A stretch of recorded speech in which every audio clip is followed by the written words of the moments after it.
Здраво и добре дојде во епизода 27 поред, али ова е првата епизода од сезона 3, поддржана секако од Домови за стари лица Феникс и денеска зборуваме на многу длабока, се уште недоволно истражена тема, но сепак вредна за разговарање и токму денешниот гостин сметам дека познавајќи ја неговата љубов кон истражување во нутриционизам, исхрана и се она што значи комплетен и тотален велнес, верувам дека ќе успееме да ви инспирираме и да допреме до некои одговори поврзани со дигестивното здравје и како тоа влијае врз општото ментално здравје и здравјето на мозокот, така да верувам ќе уживате во овој некаде час разговор. И секако, YouTube, Google Podcast, Apple Podcast, Spotify и сите социјални мрежи се местата на кои што и може да го следите ова и да давате ваши коментари, да правиме интеракција и слободно да поставувате прашања, а и ќе го заследите гостинот, а тоа е нутриционистот Сашо Дрвошански.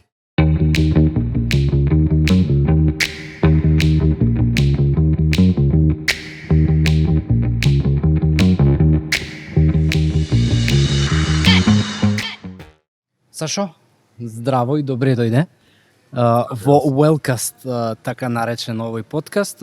Фала ти што ја прифати поканата, се видовме спонтано во Eastgate Mall, на брзина се договоривме, иако ова не ни е прва средба и медиумска, нели, не се пласираме по прв пат медиумски, но се во многу подобар формат и како многу поискусни и разговарачи и по набилдани со знаење, да кажам. Традиционално секој гостин во подкастов има време да си раскаже кој е, што прави, што е неговата работа, каде може луѓето да те контактираат, за што да те најдат, така да еве чисто земи си време колку и да ти треба на заедницава наша да им кажеш кој е Сашо Дрвошански. Благодарам уште еднаш. Фала за поканата и честа да кажам, еве, да видам прв во оваа сезона. Најаве многу интересна тема, верувам дека ќе добијат слушателите, гледачите многу информации, да не кажам премногу има. Инаку за мене би кажал дека сум, мислам така, со голема пасија, страствен нутриционист кој што на нутриционизмот гледам малку од пошироко и малку од подалеку и малку од можеби поглобално во однос на она сваќање наше. Сметам дека треба човек да има добри познавања и од медицината, од физиологијата, од пошироко она значење за улогата на нутриентите и за нели целокупниот метаболизам на човекот, а не само конкретно како храната ние ја искористуваме, кои состојки од храната, како треба да ги задоволиме дневните метаболни потреби. Мене лично најголема пасија ми беше всушност улогата на исхраната во диетотерапијата, значи во лекувањето, во третманот, во лекувањето, во превенцијата на болестите. Посебно е интерес за дигестивното здравје, за автоимуните заболувања, меѓутоа многу широко и јас сум еден од оние кои што секогаш кога ќе најдам и прочитам нешто, морам да го прочитам и следното, за да нели лесно се навлекувам. Да ги добијам сите информации, целата слика и заклучокот. А она што го нуди денес или во последните децении науката и истражувањето е навистина едно бескрајно море на информации.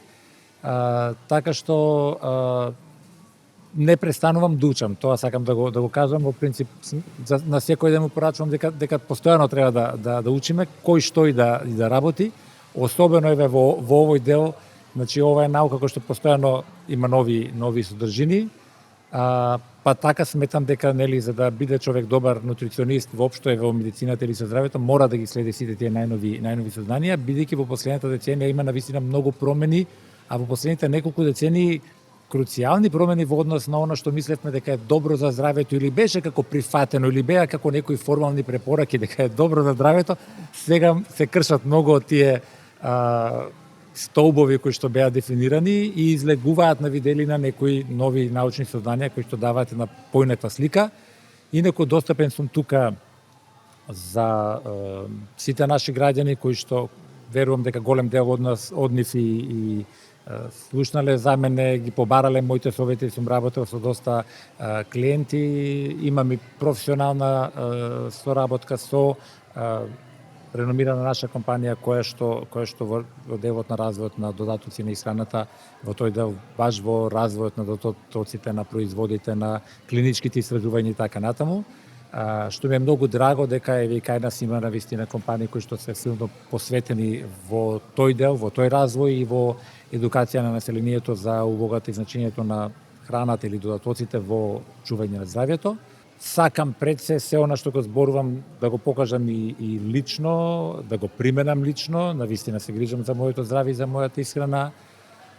Физички сум активен, вежбам постојано, внимавам навистина на тоа што се хранам и со тоа можам да кажам дека денес на скоро 50 години ќе кажам, и ментално и физички се чувствувам многу по-добро, здраво, силно него можеби пред 10 или 20 години. А тоа покажува дека кога знае човек што му е потребно на организмот и кога го прави тоа, дека навистина годините не би требало да бидат пречка. Така е. И изгледаш така. Фала, малку сум денес уморен на крајот на денот, работен после многу состаноци, меѓутоа желен за разговорот секако. Супер.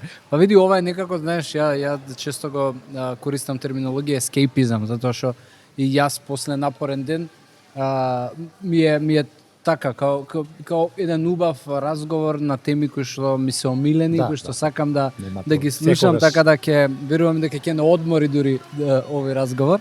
Како што најавивме, дигестивно здравје versus, односно наспроти ментално здравје и таа тесна поврзаност која што се повеќе е јасна за науката и последниве декада и пол. Многу често се зборува за тоа и константно излегуваат нови откритија. И на англиски има една терминологија, gut-brain axis, или понашки оската помеѓу стомакот, односно дигестивниот систем и мозокот. И како на наједноставен концепт народски би ја објасниле таа поврзаност и зошто дигестивното здравје има влијание врз менталното здравје и здравјето на мозок? Врската помеѓу мозокот и стомакот, односно органите за варење, дигестивниот систем, се остварува на неколку нивоа. Значи, прво, луѓето треба да сватат дека постои и физичка врска преку нервите, преку конкретно вагусниот нерв, тоа е нерв кој што излегува од мозокот и е задолжен за иневрирање или поврзување со сите органи за варење, практично со сите внатрешни органи и во градниот кош и во стомашната празнина. И од мозокот доаѓаат сите тие сигнали за контрола и регулација на работата на сите тие органи. Така што органите за варење се поврзани на тој начин. Меѓутоа, освен ваквата физичка врска, постои и биохемиска, дури може да ја наречеме една електрична врска, односно уште неколку форми на комуницирање или на сигнализирање што се одвива. Она што е интересно, што веројатно луѓето не го претпоставувам дека логично е да сватат дека мозокот како главен и одговорен орган преку автономниот дел од нервниот систем ја врши таа контрола врз работата на органите. Меѓутоа, она што науката одамна го потврдува дека тие сигнали одат двонасочно.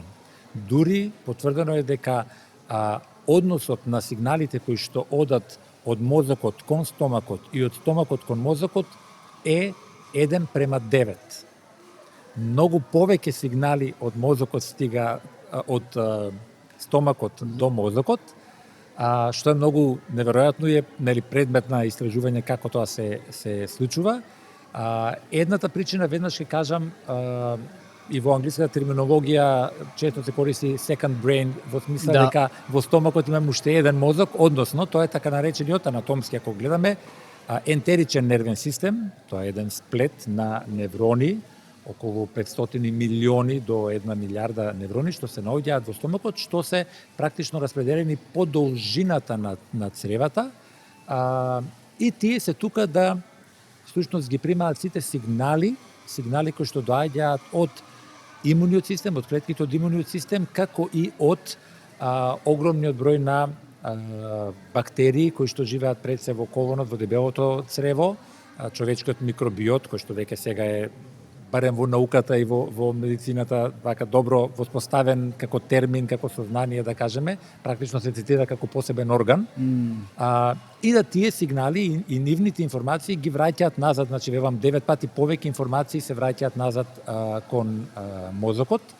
И она што да кажеме е интересно, всушност како луѓето да го сватат тоа најпласично, кога не имаме промени во функцијата на мозокот или промени во расположението, некој страв, некоја анксиозност, пред испит, пред некоја непозната опасна ситуација, сите сме почувствувале и чувствуваме некакво треперење во стомакот, диареја понекогаш. Реакција е сега. Тоа е точно таа физичка врска, затоа што тие промени што се во мозокот се сигнализираат преку автономниот нервен систем, до тој ентеричен нервен систем, и се јавува тука таква манифестација. Конкретно, да кажеме, особено кога е кортизолот, кога нагло ќе се крене, кога тоа е хормонот за стрес, кога имаме некоја ситуација стрес, што било каков стрес, физички или психички во моментот ќе ни даде, тука се активира, нагло се исклучува оној парасимпатичен дел од нервниот систем кој што значи нормална регулирана работа на внатрешните органи, посебно на органите за варење, и се активира оној fight or flight одговор на стрес, каде што се насочува, да кажеме, крвотокот кон мускулите, бидејќи исконски гледано преисториски, таквиот сигнал и стресот значи некаков физички напад, дали некој животно, дали земјотрес, дали некоја опасност за која што означава да бегаме, односно нели да мораме физички да сме активни, спремни, и затоа всушност еве она што спомна интересно, меѓутоа тоа е вистината, тоа е науката, сигналот и чувството во стомакот и диарејата што може да се јави, тоа е затоа што во организмот се праќа сигнал да ги испразниме цревата, во тој момент дигестијата не е важна. Се што смета треба да се елиминира, затоа што треба во моментот ние да можеме да бегаме од тигар кој што не брка и животот ни зависи од тоа. Така да еве тоа е таа физичка конекција што нели луѓето ќе речат би требало да сватат по тоа дека е поврзана, но многу поинтересна е за која што ќе говориме подетално во текот на разговорот, таа конекција што оди во обратна насока. Ете така, и сега ја спомна, нели го спомна микробиом, така, како му е точната терминологија на различни, ајде да појасниме фактички. На различни места. Микробиотот всушност се однесува на збирот на бактерии, а нивниот генетски материјал е микробиомот. Океј. Ете така би требало да биде. Добро, и ова е за мене ново. Тоа е, како што кажа, еден посебен орган, збир на многу бактерии кои што обавуваат најразлични функции во дигестивниот систем, кои што се уште се проучуваат и се учат, али знаеш, ако одиме праволиниски, кога си подуен, не може да си расположен. Апсолутно си нерасположен. Кога имаш киселини си нерасположен. Самото чувство ти прави, нели, тие прости моменти, да кажеме, едноставни. Но, така, кога немаш можеби физичка болка или некаква сметња, што значи да имаш здрав микробиот или нездрав и зошто тоа придонесува кон нарушување на расположение и когнитивни функции? Така, ова е сега многу долга тема и прашање, ајде ќе се обидеме од неколку страни да ја одговориме. Најпластично, на пример.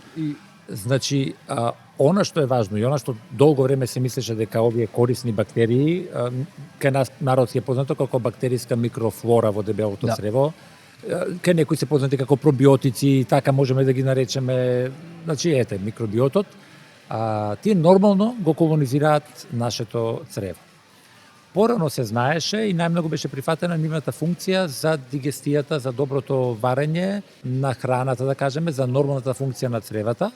И тука придобивките се знаат, да кажеме, многу одамна, меѓутоа она што во последните децении како информација е јасно, е нивната голема улога буквално во сите аспекти на нашето живење, во сите аспекти на физиологијата, да кажеме, и имунитетот, и еве што кажуваш менталното или когнитивното здравје, затоа што еве како еден едноставен пример ќе кажам, потоа можеме и да навлегуваме подвабоко. Невротрансмитерите кои што одредуваат како функционира нашето однесување, да кажеме, каква е нашата емотивна состојба, како се однесуваме, каква е нашата интеракција со надворешната средина, интровертност, екстровертност, колку сме ние спремни, расположени за комуникација, как, нели, дали имаме убаво расположение и чувство, дали сме желни за работа, за активност и се, тоа се го делегира соодветниот сооднос и баланс или дисбаланс на невротрансмитерите. Тука се клучни серотонинот, допаминот, гама-аминобутуринската киселина, глутаматот и така натаму. Повеќе се, невротрансмитери во функција. И, еве како веројатно новост што ќе дојде за гледачите, е дека помал дел од нив се создава во мозокот, поголемиот дел од нив го создава точно како процес на нивниот метаболизам овие корисни бактерии во дебелото црево.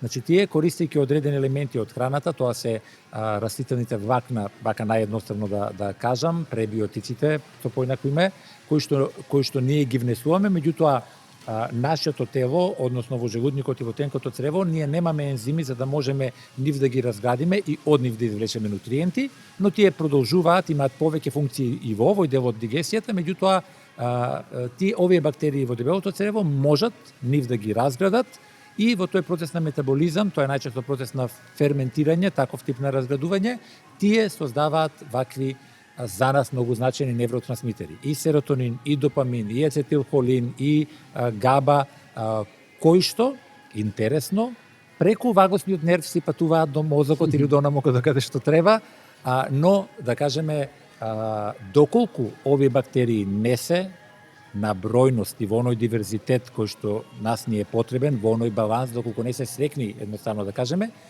ако не создаваат доволно од овие невротрансмитери, тогаш апсолутно веднаш тоа се одразува и на нашето ментално или когнитивно здравје, или поедноставно да кажам на тоа дали сме добро расположени или депресивни или анксиозни и така натаму. Ги спомна пробиотици и пребиотици. Дали пробиотиците може да бидат замена за лоша исхрана? Затоа што сигурен сум и ти си свесен дека трендовски луѓето често сакаат да се исперат гревови преку суплементи. Кој е твојот став за користење на пробиотици? И општо, без разлика дали ти внесуваш доволно растителни влакна, дали не внесуваш, кој е твојот став и совет? Пробиотиците треба да се внесуваат во исхраната, затоа што и тие, како и сите клетки, значи, имаат одреден животен век.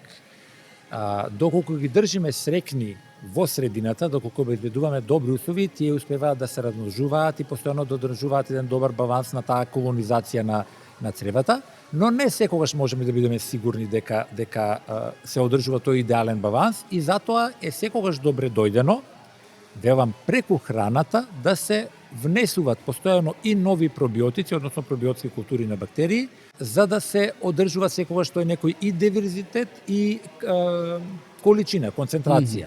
Но велиме пред се преку храната, а тоа е ферментираната храна која што бидејќи тие се бактерии што се создаваат при процесот на ферментација, така да задолжителниот внес на таква ферментирана храна постојано како дел од секојдневната исхрана е добре дојдено за внес на пробиотици. Сега, доколку некој не може да го внесе тоа, дали внесот на пробиотици како суплементација помага? Со краток одговор, да.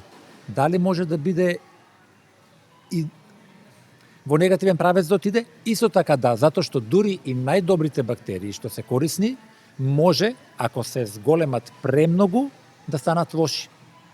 Значи, тоа треба да сватиме, значи нема оваа бактерија е сега добра и јас ќе се суплементирам до крај на живот со не знам колкови количини, таа може да негативно да се одрази на здравјето, така што не е тоа, ајде сега ќе земам секој ден пробиотици, особено што има и да кажеме различни видови за кои намени си така, но од друга страна пак пребиотиците или растителните влакна се апсолутно неопходни како дел од исхраната, затоа што ако ние не ги храниме овие добри бактерии корисни, дефинитивно не можеме да добиеме нивната функција и тоа ќе да ги размножуваме.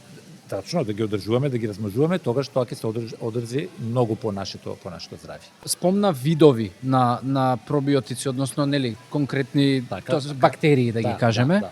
Кои се тие кои што можеби се имаат можност и ќе влијаат врз ублажување на состојби како депресија, анксиозност и дали си имал лично примери кај луѓе кои што подобриле одредени состојби и од каде да ги најдат конкретно тие типови? Она што истражувањата го кажуваат, секако општо е познато дека двете класи на лактобацилус и бифидобактериум се најпознати, најважни како групи на бактерии што ни се потребни. Меѓутоа, конкретни истражувања, најмногу истражувања кои што се потврдени баш за менталното или когнитивно здравје или кај депресија, анксиозност, мислам вака во склоп се на едно место, се од бифидобактериум бифидум бактеријата, бифидобактериум бревис, бифидобактериум лонгум, најмногу има докази за бифидобактериум лонгум. Кај лактобацилусот има нешто, кај лактобацилус acidophilus, има кај лактобацилус plantarum, кај лактобацилус Helmeticus има најмногу докази, значи кај лонгум и Helmeticus има најмногу докази во клинички истражувања дека суплементацијата, и тоа во краток период од неколку недели, дека помага во намалување на анксиозноста, депресија, подобрување на расположение, ментално здравје и така натаму. Така да ова се некои што би ги извоил и сега тоа е да кажеме, тука сега морам да напоменам, кај нас да кажеме од неодамна има препарати, ако веќе ги спомнуваме, кои што имаат широк спектар, значи многу беше важно тоа и порано јас го кажував, не е целта само да земеме пробиотици. Една бактерија не врши работа. Целта е да биде диверзитет што поголем, и на тој начин, значи, доколку се земе пробиотски препарат, да има што повеќе видови, најмалку 6, 8, 10, еве да ги има некои од овие, затоа што најчесто кај нас има само две, да не ги менувам сега, две бактерии, и тие се применуваа кога се земаат антибиотици, па чисто да се помогне на цревата при антибиотска терапија, но ако зборуваме сега веќе еве за когнитивно здравје, за други, значи има специфични видови и треба да се бараат соодветни препарати за тоа. Во делот на исхрана има ли начини да се внесат конкретни типови што ги спомна? Ако е тргнеме суплементацијата на страна. Во принцип, пак ќе кажам, ферментираната храна, јас има прочитано, сега не можам да се сетам точно, имаше некои мали разлики, меѓутоа кога на пример кефирот. Добро. И сега би кажал домашен кефир, затоа што треба да е во принцип, има разлика дали сте додале вие на тоа конзерванси, дали сте пастеризирали и така натаму. Тој создава голем број на бактерии. Така да убавината во природните процеси на ферментација е што не се создава една бактерија, туку се создава спектар и вие многу е голема веројатност дека ќе го внесете. Дали е тоа кефирот, дали е тоа природно ферментираната зелка или мешавина како она што е во Азија кимчи што се користи, има еден воден кефир што се користи, ферментираните производи на соја. Сега, доколку е органска, морам да кажам, бидејќи па сојата може да има своји негативни страни, меѓутоа при органска соја ферментираните производи исто така имаат мисо, нато и така натаму широк спектар на пробиотски култури и во главном тие сите се создаваат со процес на ферментација. А што правиме со нашава зимница? Кој што е ферментација на не знам, корнишони, на сега, туршија и така доколку има разлика, доколку е тоа како што се става зелката традиционално, без разлика дали е сецкана или цели зелки за што се ставаат во вода и со сол, и тие природно ферментираат и тие се одличен, значи и течноста е одличен пробиотски напиток и самата зелка, сега под услови да не ја свариме 6 сати во сарма, бидејќи ќе се уништат бактериите, меѓутоа доколку се конзумира така сирова, ферментирана, е одличен извор на пробиотик. Доколку се користи само оцет за киселување, самиот оцет, ако е природен, например, и еболковиот оцет, па ќе кажам, домашен, непастеризиран, не индустријски произведен, тој бидејќи од габа, исто како што и комбухата, да кажеме, овозможува тој процес на ферментација и тој, иако е тоа кисела средина, се уште ги има тие активни ензими и се уште ферментира зеленчуко што ќе ја ставиме, дали се тоа краставички, зелка, цвекло или не знам. И тоа е добро. Меѓутоа, ако ние користиме често во рецептите алкохолна или оцетна есенција добиена од алкохол, па користиме аспирини, некои разни адитиви, тие ќе го прекинат или го блокираат, тие всушност се користат да го блокираат процесот на ферментирање, а ние тоа не го сакаме. Така да она што е веќе конзервирано и спремно не ни врши работа. Туку она што го правиме и го оставаме да ферментира после одреден период, како што е зелката традиционално, тоа е одличен извор на пробиотици. Ти лично правиш дома ферментација на... Правев многу долго, да бидем искрен, сега во последно време не, али треба правев. Време. Ајде, поточно да кажам, на моите, аз повеќе ќе им купам зелка, па на моите кои што се во пензија, па ќе им дадам, па они прават, меѓутоа точно такви во тегли помали за да може во фрижидер да ги чуваме, меѓутоа зелка природно ферментирана. Да, да. Воспаленија хронични се исто така голема област Тоа- и тема, кои што повторно тесно се поврзани со дигестивно здравје, Апсолутно. невродегенеративни Да, ситуации. Кој прв почнува? Да, е важно прашање и како да се спречи тој Ево, ова е можеби најинтересно нешто што како сознание ќе го добијат гледачите. Убаво рече кој прв почнува.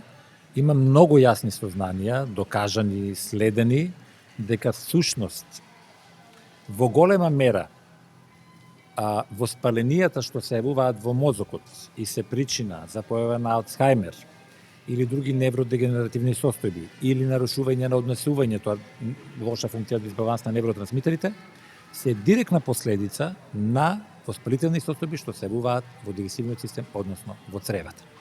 Јас одма да кажам, еве конкретно кога зборуваме за невродегенеративните состојби и конкретно и Алцхаймерот, утврдени се да кажеме како неколку и поделен тој во неколку групи. Некои што се група што се јавува како последица на воспалителни состојби, група или појава на Алцхаймер или таа група на невродегенеративни состојби како последица на нарушен метаболизам на шеќер, бидејќи под многу голем ризик и често се јавува и кај лицето диабетис тип 2, каде што крвно-мозочната бариера се нарушува ради нарушен метаболизам на шеќер и истите штети што практично шеќерот ги прави на крвните садови на секаде во телото ги прави во мозокот и како последица на тоа може да се јават овие состојби, некаде како последица на токсини, акумулација на токсини во мозочното ткиво, алуминиум, олово, живо и така натаму. Значи тие се неколку групи, меѓутоа превалентно, односно најмногу се јавува како последица на воспаление на цревата.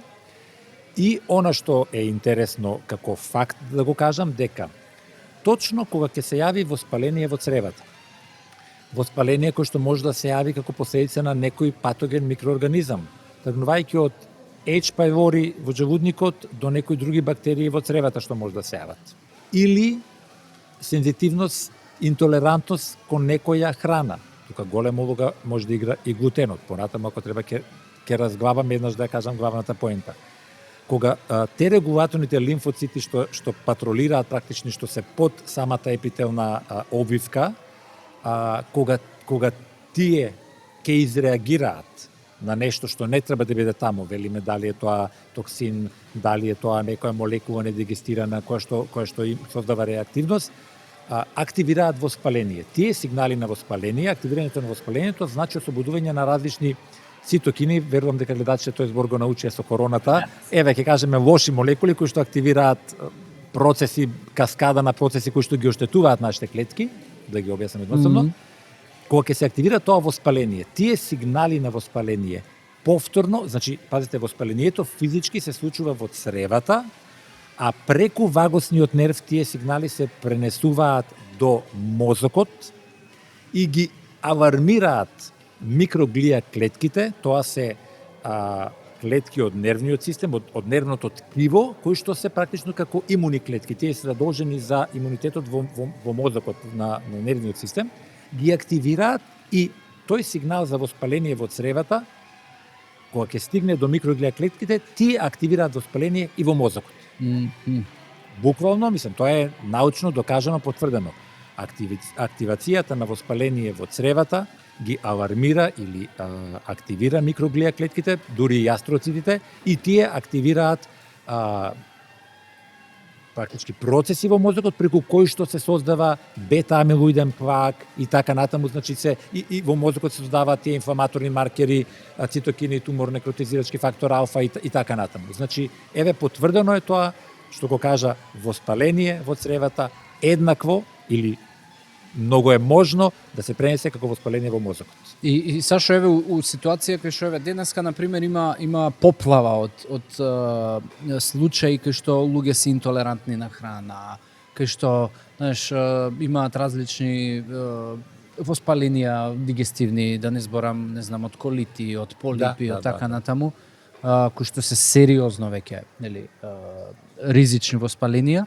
Од каде да почне човек да го санира тој проблем, затоа што, знаеш, некогаш која имаш, не знам, интолеранција на 5-10 продукти или одредена состојба, колку и тоа дополнително па ти прави друг стрес и лош однос со храната, кој што, знаеш, те врти некако во круг. Да, во круг. Како, што ти ги советуваш луѓето да направат? Само... Процесот сигурно не е лесен, апсолутно, али знаеш, еве, чисто човек кога има можеби поструктурирано нешто, ова ќе се случи, па ова ќе се случи, па ова ќе се случи, кој има некоја предвидливост, можеби му е полесно. Што еве ти како ти советуваш? Сега ќе кажам само уште еден како пример да кажам многу интересен. Сензитивноста или чувствителноста или интолерантноста на глутенот не секогаш мора да се манифестира во цревата. Не зборуваме за целијакијата, која што како болест, како официјална дијагноза бара неколку параметри да речеме да се исполнат. Постои денес е утврдено дека може да има некоја интолеранција на глутена, а да нема целијакија и е многу почеста целијакијата како болест е релативно кај мал број на граѓани. Што исто, само да те прекинам, чисто за да им е појасно на луѓето што не следат. Што значи интолеранција?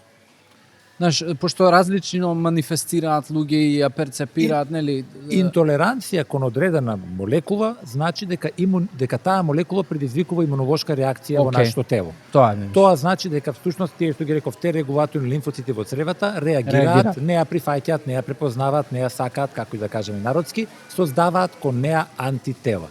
Интолерантност значи да се создадат и тоа се IgG антителата.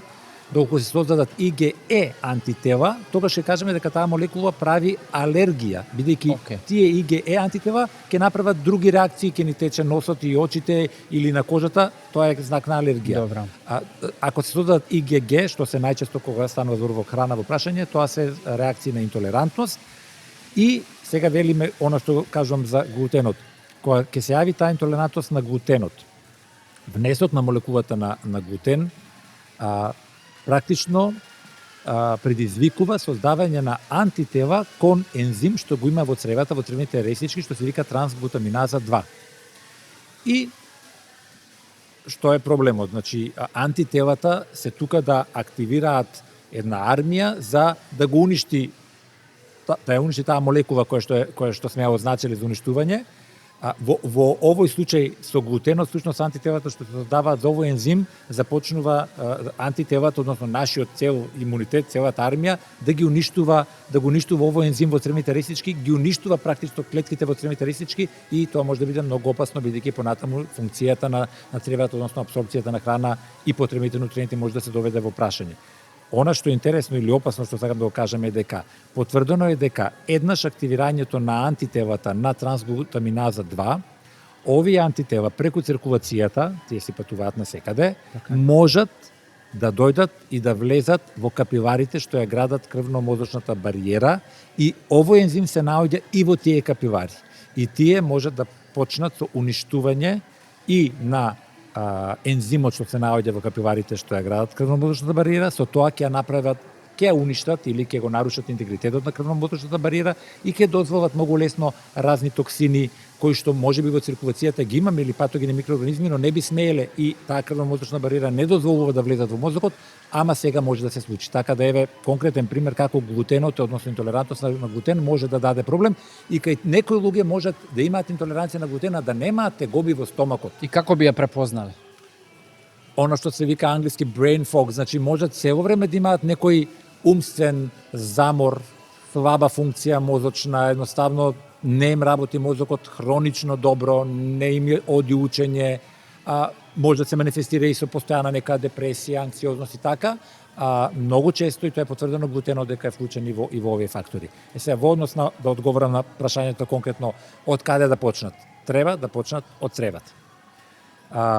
Прво што треба да го направат е да го смират имуниот систем, значи ние како луѓе можеме да делуваме на смирување на имуниот систем, затоа што на крај на денот треба да разбереме дека глутенот или многу други молекули на кои што некои луѓе реагираат и се интолерантни, тие молекули воопшто не се опасни, тоа се нормални молекули што јас, ти и другите ги внесуваме и имуниот систем наш не реагира, бидејќи во суштина не се опасни, но кај некои луѓе реагира.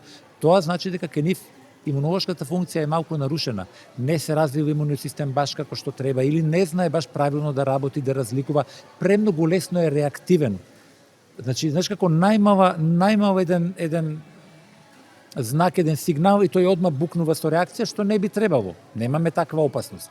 Значи, може ние да делуваме, пример ќе го кажам само, витаминот Д, меѓу другото, зошто е толку значен за имунитетот, затоа што тој не е само стимулатор, не го зајакнува само имунитетот, туку помага тој правилно да работи, поконтролирано, значи, од една страна и да се смири онаму каде што не треба, да не реагира толку силно.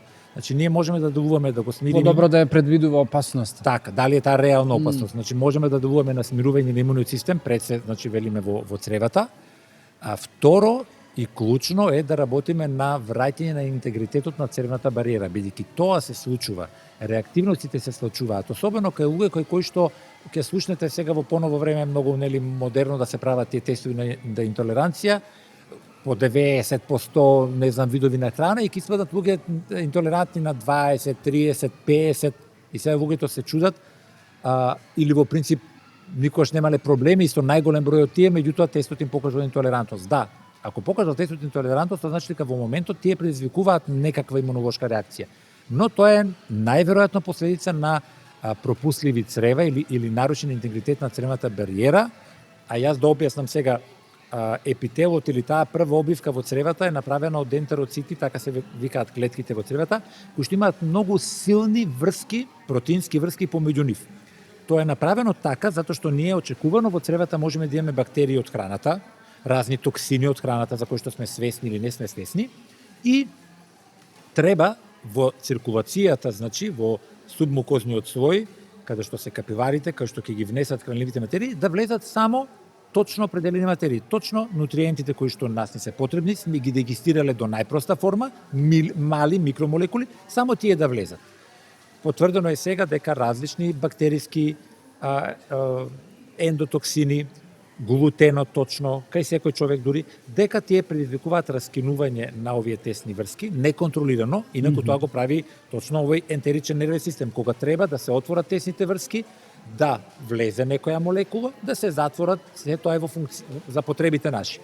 Нарушен интегритет на цревната бариера значи трајно практично или незатварање на овие тесни врски и во овие процепи помеѓу клетките може да влезат секакви молекули, велиме бактерии, нивни токсини, недигестирани молекули и било која молекула, ако е макромолекула голема и е недигестирана, таа ќе предизвика реакција. Значи, еве просто да кажам, молекула што доаѓа од граф, од место, од јајце, од било што, која што ако е разградена, велиме тоа се најчесто протеински компоненти, ако е разградена до аминокиселина како основна структурна форма или дипептиди или трипептиди, тие се доволно мали и препознаени од страна на Т-регулаторните лимфоцити и можеме да ги пропуштиме. Се што е поголемо, иако се состои од делчиња што ние ги знаеме, ако помине како макромолекула, Т-регулаторните лимфоцити многу веројатно ќе изреагираат на него, ќе активираат воспаление и понатаму се што следува. Значи тоа е вториот чекор, клучен, а можеме на него да делуваме интегритетот на цревната бариера да го вратиме. И третиот е воопшто инфламаторниот одговор со, значи, антиинфламаторно да делуваме, многу природни состојки можат да помогнат во смирување на воспаленијата што се и во цревата и во мозокот и секаде. Значи да почне човек да воведува по да кажам животен стил и исхрана која што ќе биде репетитивна и ќе воведе рутина. Да, треба да се точно, треба да се посвети на тоа, значи ова не е ајде се земи леко 2 апчиња и готово. Значи ова се состојби кои што во принцип се и хронични, исто што е многу интересно, сега бидејќи цело време спојуваме цревата со мозокот. Кај цревата реакциите и воспаленијата се случуваат одма. И ние најчесто и одма ќе ги почувствуваме како некаква реакција. Преносот на овие сигнали и активирањето на воспаленија и разгорувањето на овие воспаленија во мозокот оди споро. Значи, може ние да имаме хронични инфекции, хеликобактер пилори многу често, да сме свесни, да не сме свесни, некојаш сме го истретирале, пак се појавили така натаму. Многу луѓе за жал се научени да си живеат со некаквите гоби, мислејќи дека тоа се е нормално. Така да разни воспалителни леве интолерантности кои што ги имаме во цревата, додека имаме 20, 30, 40 години, значи потребни се децении, тогаш почнуваат оштетувањата на воспаленијата во мозокот и со тие воспаленија оштетувањата на невроните, оштетувањата на синапсите. Меѓутоа не имаме толку многу трилиони клетки да и милион и не знам колку додека изгубиме, значи треба премногу да се оштетат додека и се тие декади, меѓутоа веќе после 60-та години натаму, тогаш веќе нели прогресивно оди тоа, да тогаш е до тој степен тоа оштетување, загуба или нарушена функција на невроните, да веќе почнуваме нагло да ги чувствуваме последиците на деменција или на некакви други когнитивни проблеми. Јасно. Сашо, ако спомна витамин Д и дали ти го суплементираш, дали препорачуваш редовно, нередовно, во колкави количини, затоа што знаеш цело време има околу витаминот Д има бруење, да кажем, од информации и што е твојот став? Јас мислам, од она што сум читал, постојат многу истражувања на државите во Европа, кои што јасно и гласно и константно кажуваат дека сме дефицитарни. Добро. Сега имаме можност, убаво е и секој може да си провери. Може, меѓутоа и да не провери, јас ќе кажам, како нација и ние и најголем број во Европа сме дефицитарни на витамин Д и треба да се суплементираме во периодот кога не може витаминот Д да го создадеме природно од сонцето, кога не сме надвор, кога сме облечени. Односно би кажал јас од 1 октомври до 1 мај некаде во последните неколку години немаме добра пролет, така да порано можеби и порано имавме топло сончево време, последно време некако немаме, би кажал дури до 1 мај, би требало дури и да не се тестираат, слободно може да се суплементираат. Тоа дури се потврди со многу истражувања за време на корона пандемијата, кои што се правија дека се дефицитарни луѓето и дека Д витаминот играше многу голема улога и за тука колку не е добар имунитетот. Сега, во поглед на количината, јас ќе кажам, јас сметам дека треба малце поголема количина да се суплементира. Јас лично користам 5000 интернационални единици секој ден? Секој ден во тој период што го кажав. Еве нека не се 5, сметам дека 4 е вистинска вредност или ајде да го проширам одговорот од 2000 до 4000. Има доволно научни истражувања кои што покажуваат дека 4000 се апсолутно безбедни, долгорочно, тука е нели стравот, пошто тоа е липосолубилен витамин, да не се акумулира, па да не направи некаква токсификација.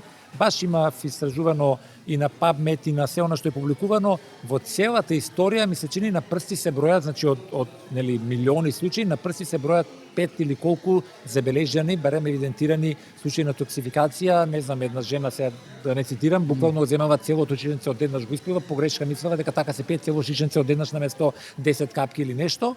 Значи се многу ретки тие. Барем 2, за возраст зборувам, до 4 апсолутно безбедно. Луѓе кои што имаат нарушена имунолошка функција, луѓе склони и кои што имаат алергии, автоимуни болести, дури сметам дека и повеќе треба да земаат, барем периодично, секако тоа е добро да се контролира, може да се контролира, иако пак ќе кажам, исто може би одговорно, може би докторите ќе ми се наводат, нашите референтни вредности мислам дека не се баш добри, зашто кај нас и да имаш 20-25 наномоли како беше на литар, е наводно влегуваш во нормално ниво, што според мене и според многу научни изследувања е многу ниско. Оптимално е да имаш од 50 до 80, можеби малце повеќе од оние што се наши референтни вредности, ако сакаш вистинска функција, затоа што витаминот Д многу функции. Значи сега кај поправо да го искористиме работата, така да. Да. А во контекст на тоа дека еве денеска зборуваме и за ментално здравје и сега во контекст на ова разговорот за суплементација, кој е и твојот став за суплементирање на омега 3? Дали ти лично го правиш или гледаш тоа да е преку исклучиво храна? Не можеме преку храната да земеме доволно омега 3, исто се суплементирам со омега 3 15 години можеби. Океј.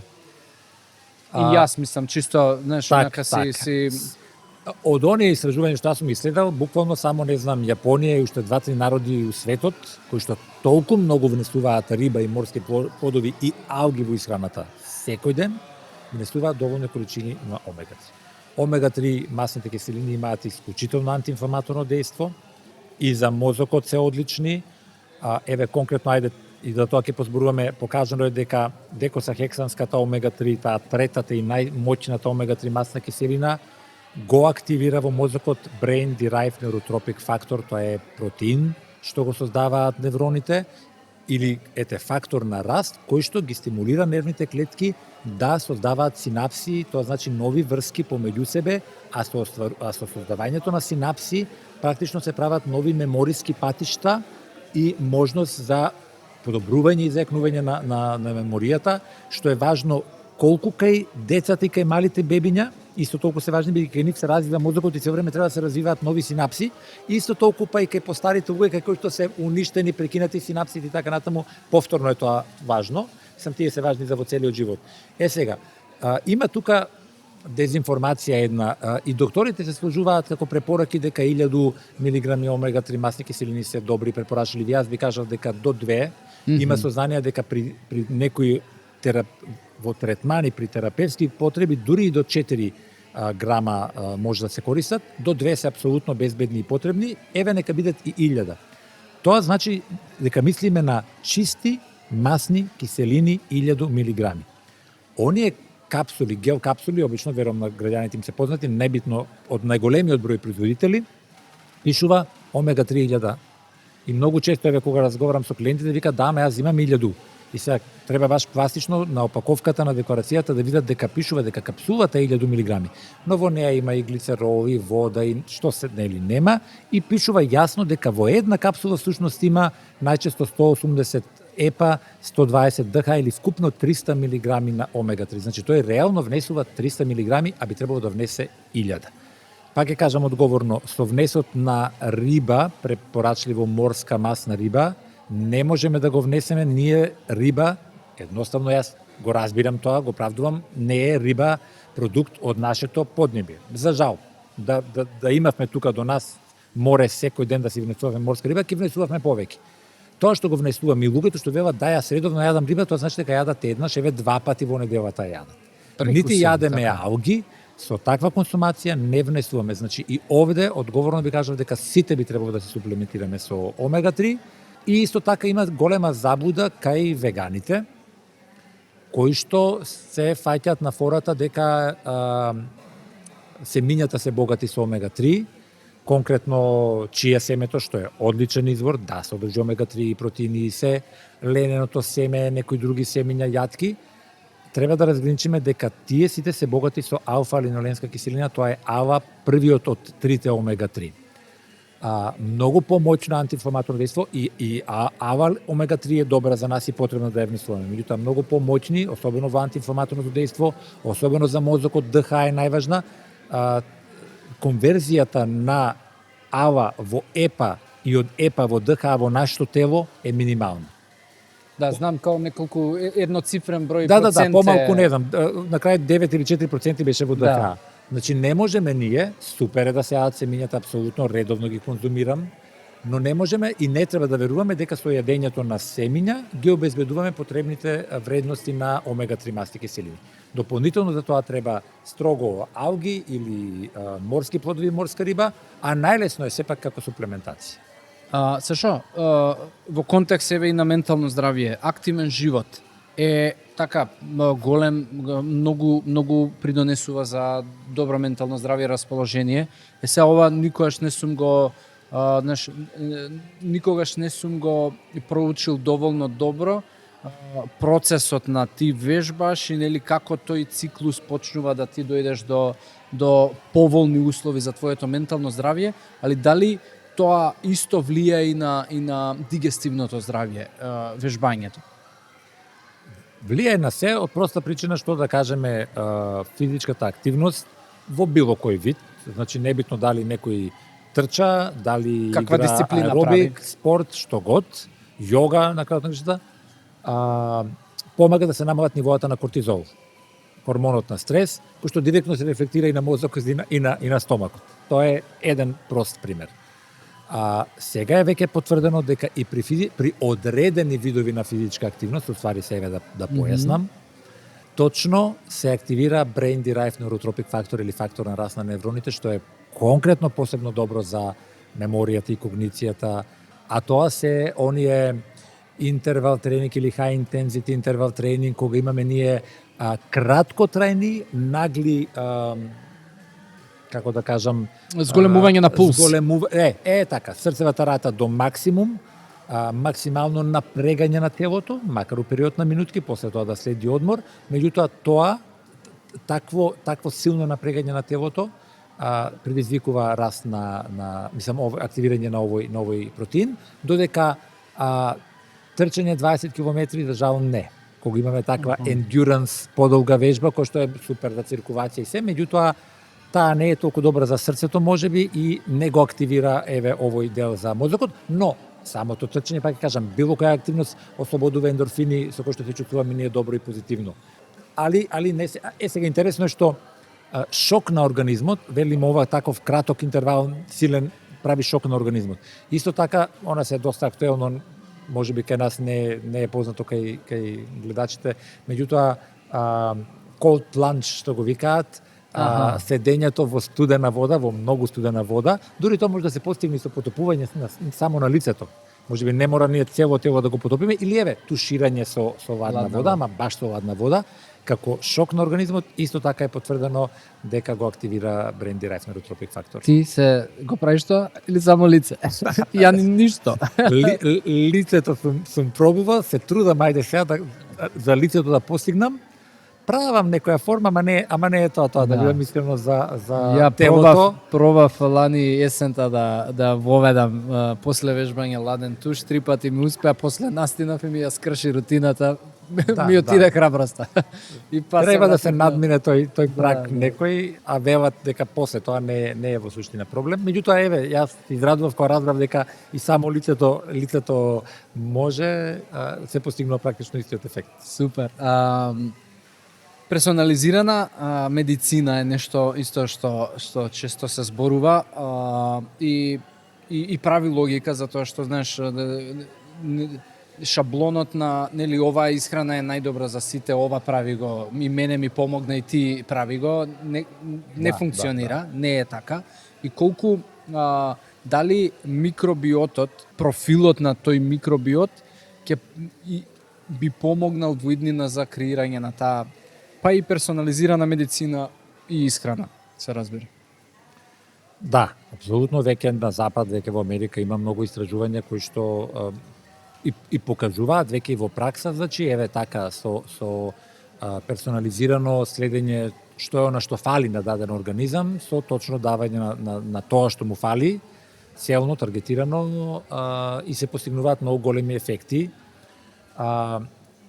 Кај многу тешки форми на кронова болест, на некакви сериозни иритабилен колон, има веќе третмани со тоа се вика фактички фекална трансплантација, значи од здрави лица, овие корисни бактерии кои што недостасуваат во микробиотот на луѓето кои што ги имаат здравствените проблеми, да се земат во вид на капсули, за да се постигне, пак ќе кажам, тој диверзитет. И она што е интересно и е веќе еден вид на стандард во поразвиените европски земји, Organic Acid Testing, тоа е тест кој што практично ги тестира сите метаболни продукти, значи продуктите како резултат на метаболизмот, вклучувајќи ги и бактериите во цревата, и добрите, и лошите. Тука ги имаме, затоа што и невротрансмитерите, кога ќе се завршат функцијата, се разградуваат, да кажеме, па отпадните продукти од нивниот метаболизам, значи се што е како финален продукт, што го имаме во телото, тоа може да се измери. И спрема нивоата точно се одредува дали, и тоа е слика точно што кажува за даден човек, точно кој од невротрансмитерите го имаме помалку или повеќе, или точно спрема отпадни, може многу лесно да се детектира дали има кандида албиканс или некои, бидејќи микробиотот не е само бактерии, покажано сега дека тука имаме и габични организми, и вируси дури што го сочинуваат, најмногу доминантни се бактериите, меѓутоа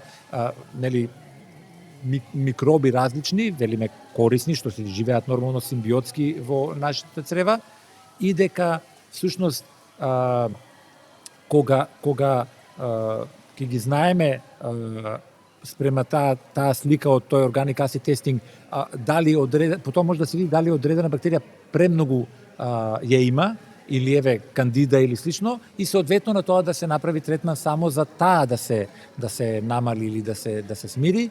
И тука во делот на таа персонализирана медицина, со тоа понатаму и диетотерапија и третмани, многу голем напредок се прави во делот на генетиката и веќе познавањето на геномот и со тоа, да кажеме, епигенетиката или нутригенетиката, бидејќи сега веќе лесно и на запад многу достапно, кај нас еве се уште не е, можеби е, меѓутоа станува со утврдување на точно кои гени не функционираат, лесно се поставува терапија која што се состои од исхрана или можеби додатоци некои кои што можат корективно да влијаат на одредена генетска функција, затоа што треба да појасниме дека гените не се само онакви какви што ни се дадени од раѓањето.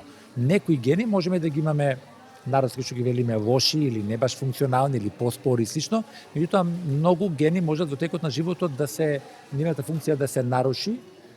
И на тие барем што сме ја нарушили не функцијата, несвесно со начинот на живот, можеме сега да ја подобриме и има многу истражувања случно сега, не знам, и цвеклото, и куркуминот, боровинките, разни храна, точно као епинутриенс сега модерно се нарекуваат, меѓутоа потврдено точно дефинирано како внесот на таа храна при одреден проблем со одредени гени како може да помогне. Супер. Имам еден куп вака како ми зборуваш, ми навираат прашања, ама ќе се заглавиме до уште 3 сати, али уште едно би така мене ме интересира за една честа појава. Тоа е подуеност, ја спомнав и на почетокот. Многу луѓе живеат нормално, веќе пошто им е пречесто и го имаат прифатено како составен дел од животот, нели, после оброк сум подуен. Да.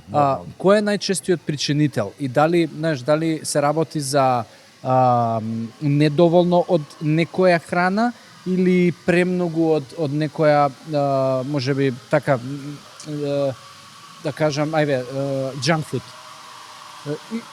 Дали премногу од одредени типови на производи повеќе ја прават подуеноста или премалку од други типови на продукти? Од се може да се јави. Добро. Например, премногу junk food и премногу шекери кои што обично процесирана храна, обично многу шекери имаме во таа храна, пецива разноразни, буреци, сендвичи, кондиторски производи, така. За благи, за шекерени пијалоци, газирани, негазирани, небитно, значи многу шекери, кои што тие се најпрости молекули за дигестија. Еден од механизмите е тие побрзо се дигестираат во однос на другите нутриенти, макронутриенти, протеините или мастите.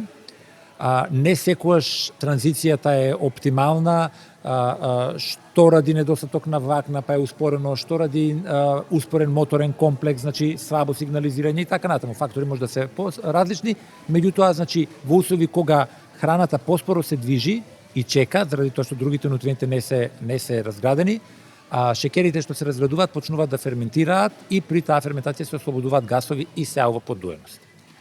Друга честа причина е постоењето на некаков вид на интолеранција. Тоа најчесто така се манифестира, значи не мора да дојдеме ние до болки, грчеви или пак и диареја, да кажеме, обично интолеранцијата на лактоза, баш еден сигурен показател, најчесто таа диареја покажува. Меѓутоа не мора, може само подуеност да даде, кој што покажува на инфламаторна реакција, значи подуеноста како последица на инфламаторна реакција, а најчесто од се е диспепсија или лошо варење на храната, недостаток на желудечна киселина, кај некои луѓе природно, кај некои луѓе со старењето тоа се јавува, кај многу луѓе постари, кои што имаат подуеност, тоа е последица на земањето на лекови против киселини, кои што ги земаат дали заради киселините, дали ради другата терапија што ја земаат разни други лекови, па мораат да го заштитат желудникот и земаат, тоа се викаат инхибитори на протонска пумпа, лекови кои што го пресекуваат лачењето на киселина. Ние треба да сватиме дека киселината е многу важна, неопходна, составен дел на дигестијата. Ако со киселината не ги таа, например, е задолжена, многу важна за варењето на протеините, и ако не обезбедиме оптимално варење на протеините, повторно ќе дојдеме до тоа успорено движење на храната и тежина одредена и подуеност, или растителните влакна. Многу луѓе не се справуваат лесно со растителните влакна, што рековме дека се исклучително важни за микробиотот и за да ги храниме добрите бактерии, меѓутоа ние не можеме да ги дигестираме, но желудочната киселина ги прекршува, омекнува, ајде така да кажам. Ако немаме силна желудочна киселина, ако не успееме да ги прекршиме, тие знаат да дадат таква подоеност исто така. А што се случува со скроб, например? Пошто така и скробот знае да биде причинител на подуеност, на гасови, например, луѓе, нели ќе јаде компир или ќе јаде можеби посозреана банана, па тоа ќе му направи. Да велиме повторно тоа што скробот релативно брзо се дигестира во гликоза. И после таа гликоза може да ферментира и да ги даде тие проблеми. Или ако некој има проблеми со самата дигестија и на јаглехидратите, например, меѓутоа обично е проблемот со кај многу луѓе, да речеме, ние имаме исто ензим целулаза кој што помага за целулозата, што е таа недигестибилни влакна. Ние не можеме, велиме ние да ја разложиме до крај и од неа да искористиме нутриенти, меѓутоа да помогнеме за да не ни даде проблеми, или ако некој исто јаглехидратите има проблеми во дигестијата, така да, но најчесто И како да си помогнеме тој човек што знаеш, јаглехидрати се толку пречесто сраќавани, има ли начин да го спречи тој цикл? Уште едно нешто да кажам, има многу молекули во растителната храна се тие кои што точно даваат тој тип на симптоми, подуеност, нелагодност некоја баш после оброкот, а тоа се оксивати во растенијата, тоа се лектини во растенијата, тоа се фитинската киселина, значи едни Во кој тип, во кои растенија тие најчесто се во сите? Фитинската киселина ја има баш во мешунките, житарките и да речеме треба да ги киснеме, со киснењето таа се измива од ушкото. Гравот да постои. Да. Добро, еве, тоа е на времето, тоа го без да знаат точно која е науката, точно гравот прво да се кисне, да се фрли првата вода и така натаму, затоа што така е полесен за дигестија. Одредени лектини што ги има во мешунките се тешки за дигестија, ги има, да речеме, одредени лектини, сапонини ги има во домат, во модар патлиџан, во пиперки, за некои луѓе тие знаат да се тешки. Дури и има тука се силицевати, дури и одредени полифеноли што се супер добри антиоксиданти, тие се исто да ги истакнам за пробиотиците, за бактериите во тревата многу добри. Значи боровинките и одредени и овошје и зеленчукот што се оние полифенолни соединенија кои што имаат многу моќно антиоксидантско дејство, се исто така многу важни. Со нив се хранат добрите бактерии и функционираат подобро. Така што тука кај нас за жал нема стандардни тестови кои што освен глутен, лактоза, фруктоза да ги испитаат тие. А во вакви случаи кај што можеби да одредени јаглехидрати, мешунки и така натаму се проблем, дали решението е да ги исфрлам или решението е овакво киснење или па дозирање помалку, почесто, за дали може дигестивниот систем да стекне кондиција за да може. Еве тука ќе го спомнам и кај некои луѓе проблемот е FODMAP, тие се баш тоа се вика fermentable oligosaccharides, disaccharides, monosaccharides and alcohols and polyols, а тие се сите практично во групата на јаглехидрати. Да. Кај некои можат, тоа се многу голем спектар на молекули во многу видови храна, во здрава храна, кај некои може да прават сите проблем, кај некои може една од нив. Нема друг начин освен сам на себе човек да ги тестира, да проба да ги исфрли прво за да дознае точно кои му прават од нив проблеми. И понатаму третманот не е целта да ги исфрли комплетно, меѓутоа да види која доза му одговара, затоа што најчесто кога функционира дури и со оние познати интолерантности на лактоза, на глутен и така натаму. Можеби одредено мало дозирање, освен не зборувам сега веќе кога имаме антитела, целијакија и сериозни воспалителни процеси, мислам тука апсолутно би требало комплетно елиминирање на тригерите, меѓутоа кај овие треба да се види, например, можеби јас секој 2 дена по пола банана, пример ќе кажам, нема да ми прави никаков проблем. Ако јадам секој ден по една банана, значи таа акумулација и концентрација на внесени такви состојки ќе ми направат реакција. Тоа повторно се прави со тестирање, конкретно протоколот за FODMAP е, например, да се внесе првиот ден четвртина од јаболкото, ако не ми прави проблем утре половина, ако не ми прави проблем задутре цело, и да знам дали можам цело или можеби само четвртинка во даден момент. Тоа е тоа. Јасно.